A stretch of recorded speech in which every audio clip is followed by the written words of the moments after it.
Hey, I'm Org, and in this video I'm going to review the first German ship in their tree, the Hermelin. Of the Tier 1 ships, this is my least favourite, although it does have some strong points. This may actually be the shortest review I will ever do. The Orlan might rival it. In large part because the Hermelin is a paper ship and was never built, and with a fairly good reason. The Hermelin was part of Nazi Germany's Plan Z, an early 1939 plan to massively improve the capabilities of the German Navy. The plan was basically scrapped once the war started and the Germans focused on building submarines at the expense of the surface fleet. The Hermelin was a very small part of this plan. It was actually called the Colonial Kanonenboot, Boot 1939, or Colonial Gunboat in English. The thing is, Germany didn't actually have any colonies, so it's a bit of a mystery what they were planning to do with their colonial gunboats. They're probably just thinking a bit optimistically. Anyway, despite the lack of colonies, the plan called for building 8 of these gunboats in 2 sets of 4. In terms of design, they may have been based on the Dutch K-class gunboats, which had just been laid down in Dutch shipyards. It actually eventuated that the Germans would capture those ships before they were launched, which means that the German Navy actually did have 3 ships in service that were very similar to the Hermelin. These ships, the K1, 2 and 3, did not really appear to do anything notable during the war. In World of Warships, the Hermelin is the start of the German cruiser line, and will eventually be the starting point for all the German ships in the game. Its main armament is 4 128mm guns, which, despite being larger than the guns on Hashidate, have the worst high explosive shells at Tier 1. An HE Citadel hit will only do 1500 damage, or around $500 or $250 damage for a high explosive penetrating hit. The fire chance is also lackluster at 5%. However, the Hermelin gets very good armor piercing shells, doing 3000 damage for a Citadel hit, around 1000 for a penetrating shot, and 300 for an over-penetrating shot. The Hermelin's guns are also the most accurate and the fastest firing at Tier 1, although the Hermelin also has by far the shortest range of the Tier 1 cruisers. It also has poor firing arcs. To fire a full broadside at the enemy, the Hermelin's bow or stern has to be at least 35 degrees away from the target. This means that the Hermelin has to present a larger target to the enemies than other Tier 1 cruisers have to. In terms of maneuverability, the Hermelin is fairly fast at 24 knots, which will allow it to close the range of enemy ships. It is, however, the least agile, with a 360 meter turning radius and a greater than 4 second rudder shift time. And normally this is agile enough, but there are situations when you wish the ship could turn just a little bit tighter or a little bit faster, mainly when people are firing torpedoes at you. Survivability is the Hermelin's biggest weakness. It has the lowest combat capacity of the Tier 1 ships with 9000 hit points, but it is in terms of armour that the Hermelin is really weak. The Hermelin kind of sits in an awkward spot where its armour isn't thick enough to keep out armour piercing shells, but it's not thin enough to let armour piercing shells go straight through. And to add to that, it also seems to have a really massive citadel. By contrast, the Orlan's armour is very thin, so most armour-piercing shells will over-penetrate and do minimal damage. The Erie has thick armour to prevent Citadel hits, and it will actually bounce a fair few shells if it's angled correctly.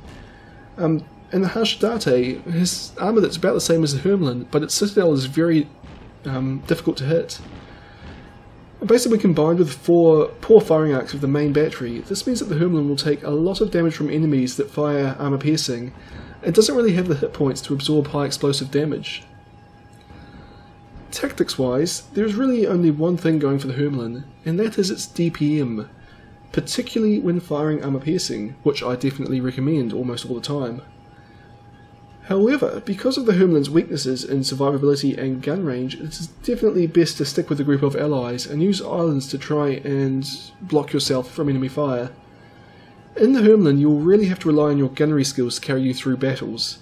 As such, you should load armour piercing and aim for the waterline below the smokestacks on enemy ships.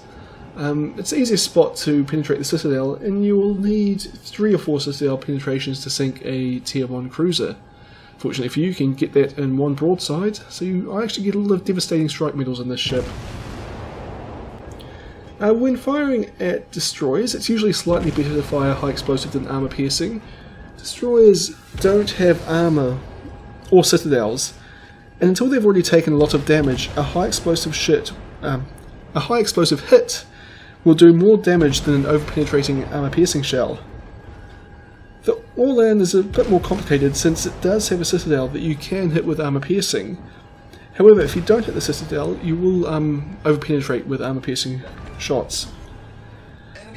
However, you can still get a citadel penetration when firing high explosive at an Orlan, although it does half the damage of the armor-piercing citadel hit. I think either option will kill the Orlan fairly quickly, although high explosive is probably the safer option. Also mention here, since, well, I'm firing to Dresden right now, when shooting at the Tier 2 protected cruisers, which are all the Tier 2 cruisers, it's also a bit of an issue, well, it's a bit of an open question what ammunition type to fire. Basically, because of their protective deck, you're very unlikely to get citadel hits on those ships, regardless of what ammunition you're firing. But because they've got very thin belts, you're actually fairly likely to over-penetrate with armor-piercing shells. So as I say, it's a bit of an open thing. If the ship's already taken lots of damage, it's obviously better to fire armor-piercing because your high-explosive shells will only be doing about I think it's actually 248 damage per hit. Well, your armor-piercing shells will be doing 300 per over-penetration, and you will get the occasional one which will penetrate and do 1,000 odd damage. But if it hasn't taken much damage, it might actually be better to fire higher explosive and do, 500 damage per hit rather than 300. That's an over-penetrating armor-piercing shell would do.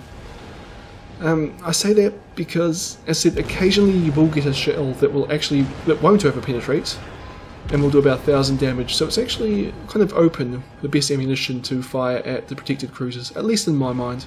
Some people might have actually analysed it and have more than just their gut feeling to go on.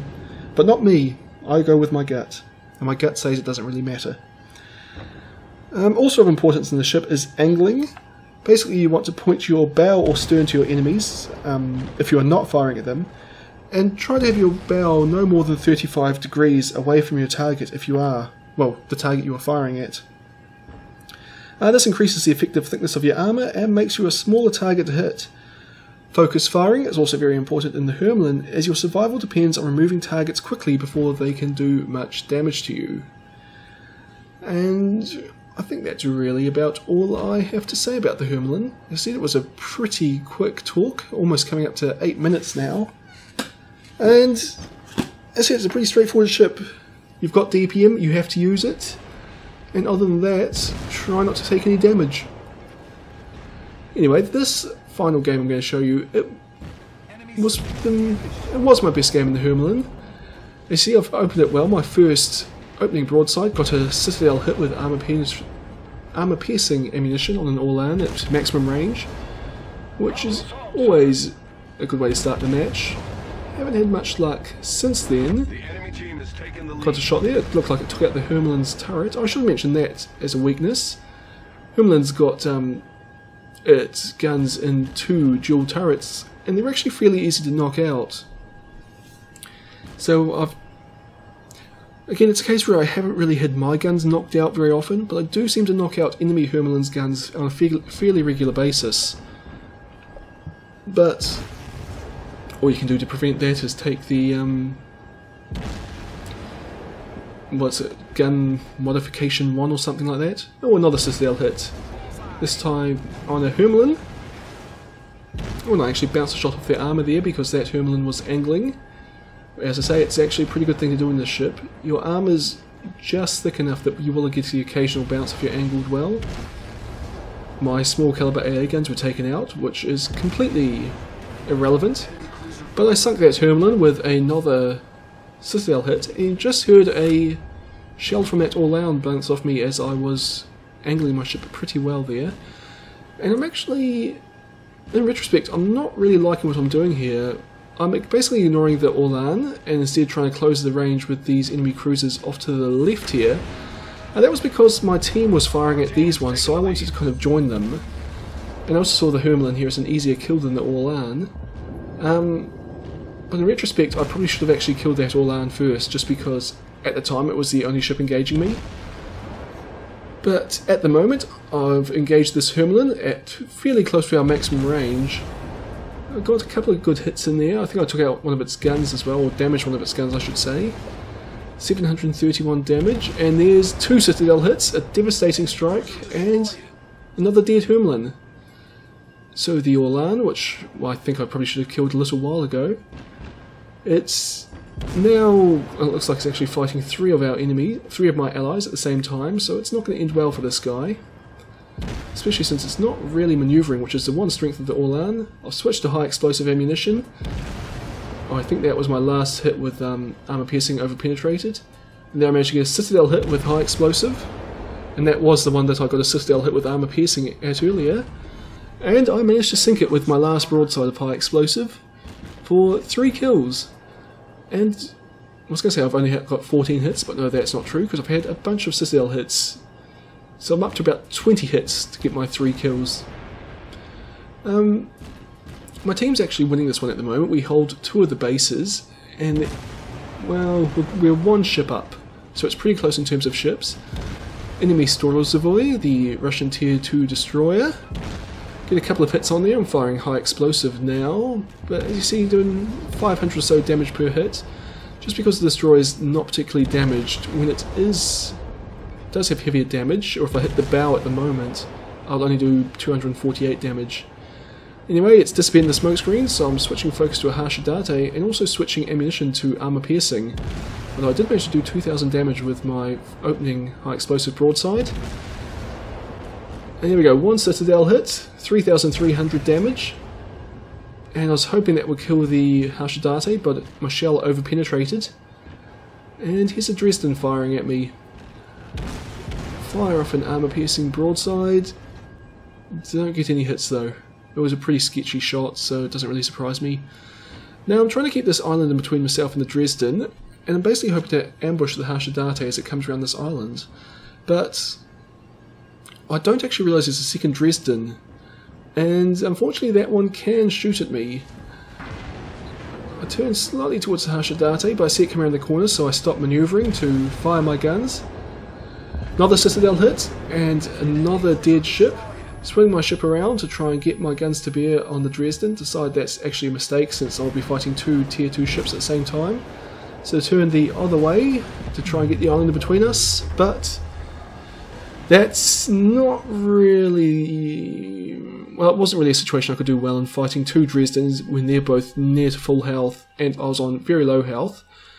As you can see, the game, it was 3 on 3, or as you could see, it was 3 on 3, and we didn't end up winning this one. But still my best game, 30 regular hits, 8 Citadel hits, 4 enemy ships sunk. And, well, that's kind of the power of the Hermelin. You've got the rate of fire, and especially when firing armor piercing, the damage per minute to do a lot of damage to your enemies. But you're a very fragile ship, and as you've seen in these replays, I did actually get sunk a fair bit in the Hermelin, just because you basically have to trade damage. You can't really maneuver to avoid fire, and you don't have the armor to bounce shots, usually, and you don't have the hit points to absorb damage, so it's just do what damage you can before you die. And that's why this is my least favourite of the Tier 1 ships. Anyway, I hope you've enjoyed this video or found it useful or informative, and I'll see you all next time.